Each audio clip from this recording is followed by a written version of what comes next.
p.m. Central Standard Time. It's 6:05 p.m. Central Standard Time. Severe thunderstorms were located along a line extending from near Salina to near Mansfield, moving east at 40 miles per hour. These are destructive storms with tornado-like wind speeds.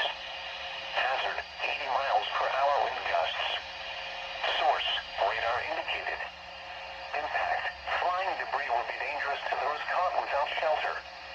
Mobile homes will be heavily damaged. Expect considerable damage to roofs, windows, and vehicles. Extensive tree damage and power outages are likely. Locations impacted include Dallas, Plano, Garland, Irving, Grand Prairie, Mesquite, McKinney, Carrollton, Frisco, Richardson, Allen, Rowlett, DeSoto, Cedar Hill, Wiley, Coppell, Duncanville, Lancaster, Farmers Branch, and Bulk Springs. A tornado watch remains in effect until 10 p.m. Central Standard Time for North Central Texas.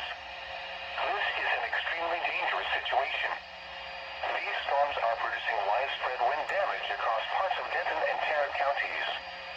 Seek shelter now inside a sturdy structure and stay away from windows.